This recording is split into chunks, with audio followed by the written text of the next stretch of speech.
Baiklah, pada kesempatan kali ini saya akan menjelaskan sejarah masuknya Islam di Indonesia, yang dimana jalur masuknya Islam di Indonesia yang terdapat di antaranya yang pertama, perdagangan.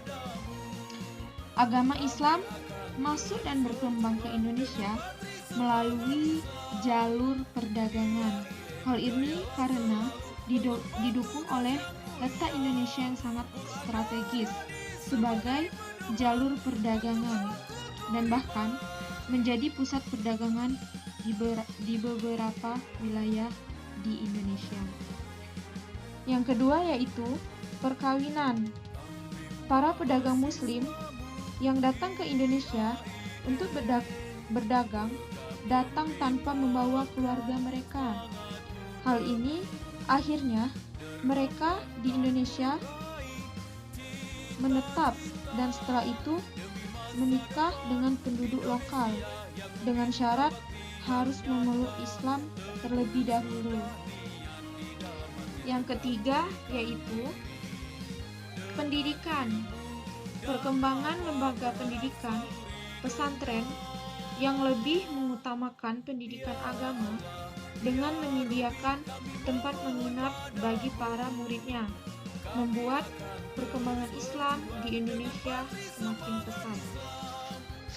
Selanjutnya yang keempat yaitu seni budaya. Islam masuk dan berkembang di Indonesia melalui jalur seni budaya. Di antaranya yaitu seni bangunan, seni pahat, musik, tari yang disesuaikan dengan adat dan kebiasaan masyarakat pada saat itu.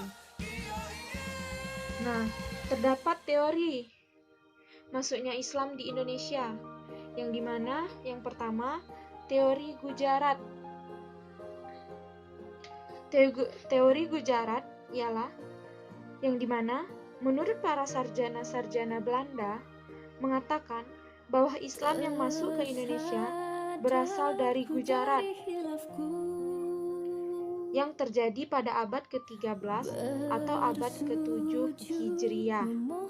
Yang kedua yaitu teori Arab dan bisa disebut juga dengan teori Mekah, yang dimana proses masuknya Islam di Indonesia adalah langsung dari Mekah atau bangsa Arab yang berlangsung pada abad Hijriah atau abad 7 Masehi, yang dimana tokoh yang memperkenalkan teori ini adalah Buya Hamka.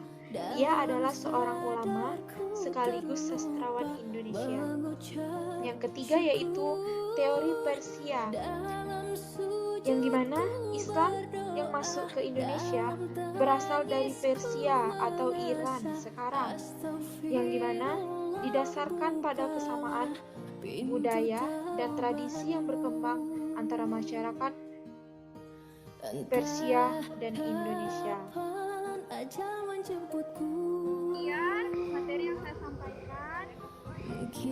Jangan lupa ya, like, komen, dan subscribe channel saya, yaitu Nisa SP. Terima kasih. Wassalamualaikum warahmatullahi wabarakatuh.